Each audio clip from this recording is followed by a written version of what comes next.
entre a igreja e a delegacia. Perdoar ou denunciar, orar ou agir. Isso e muito mais nesse programa Quebrando o Tabu com Jaqueline Faustino.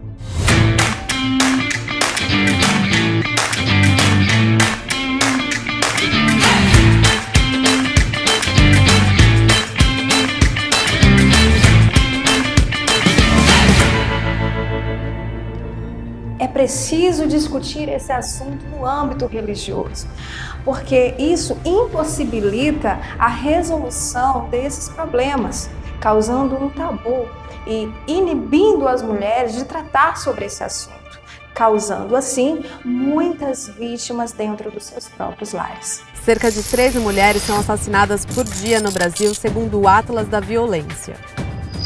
Isso equivale a uma pessoa morta a cada 2 horas. O que faz essas mulheres? Por qual motivo faz com que elas se calem? Você já ouviu a frase que o silêncio mata? É isso que acontece. O porquê disso? Medo de expor a vida do agressor? Por causa de um ministério? Ou porque os seus líderes lhe aconselham a não denunciar, para que não venha a ser manchado a imagem da igreja? E eu lembro você, a igreja é você. Quem está sendo manchado é você, é a sua vida. Perdoar ou denunciar? No meio cristão, em 40% das mulheres, a pesquisa mostra que essas mulheres se dizem evangélicas, se nomeiam evangélicas, mas é nesses 40% que acontece violência doméstica no meio cristã. Entenda, é como se a religião proibisse essas mulheres de denunciar. É como se denunciar fosse algo proibido no meio da igreja. Lembre-se, acreditamos no perdão, mas isso não significa que não exista consequências para os atos. Há uma confusão entre a vida humana e a espiritual.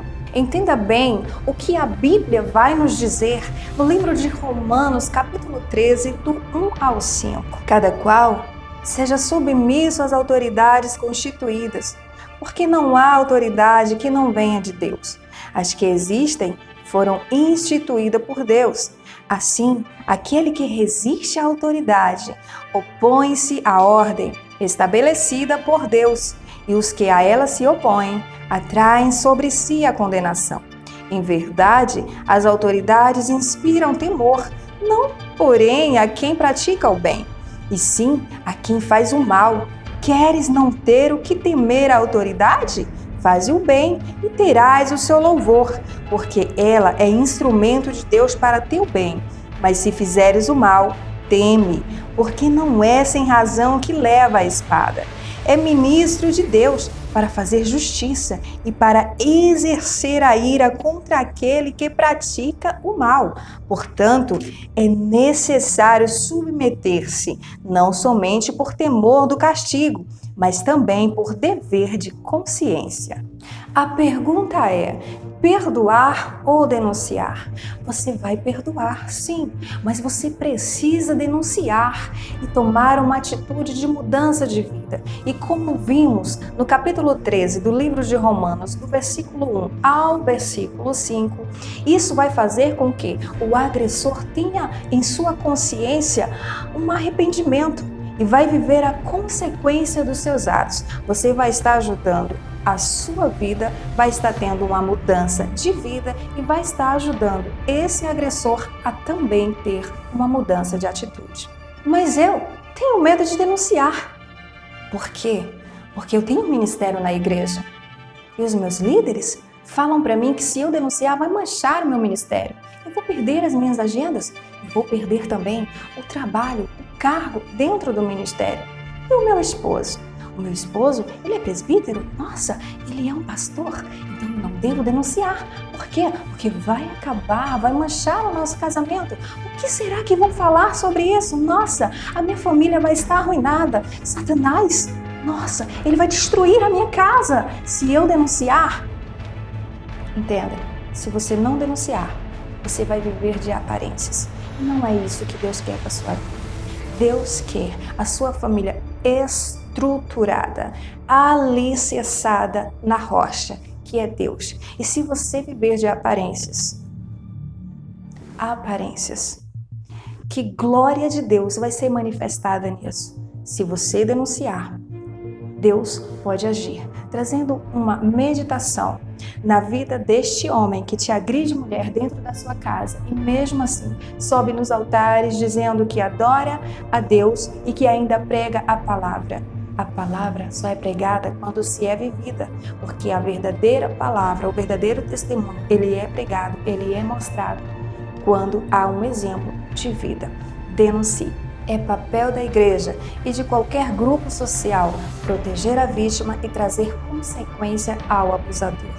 Já que eu denunciei, eu perdoei, mas o meu esposo, ele não teve mudança. Então eu tenho algo para te dizer, mulher, te prepara para ouvir. Senta primeiro, mas escuta, quem não está se valorizando é você.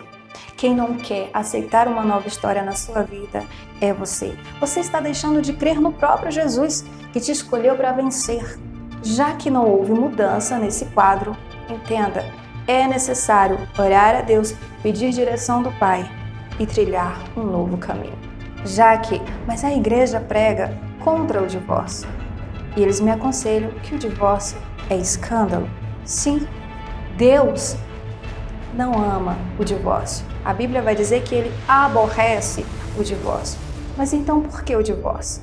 Mateus capítulo 19, do 3 ao 9, você vai entender que Jesus vem a nos ensinar que o divórcio é apenas permitido no caso de imoralidade sexual, no caso de adultério, mas que também Moisés permitiu o divórcio por causa da dureza de coração. Abre aspas, quais durezas de coração? A falta do perdão. E é lógico, um marido que não te respeita, que abusa de você, te agride verbalmente, te diminui, te espanca fisicamente. Isso é dureza de coração. Esse foi o nosso programa Quebrando o Tabu. E se essa palavra te ajudou, se inscreva, deixe o seu like, coloque o seu comentário, compartilhe e ajude outras pessoas a ouvirem essa palavra libertadora. E eu tenho um recadinho para você. Na verdade, é um pedido. Deixe a sua opinião. Qual o tema que você quer ver e ouvir no próximo programa? Com Jaqueline Faustina.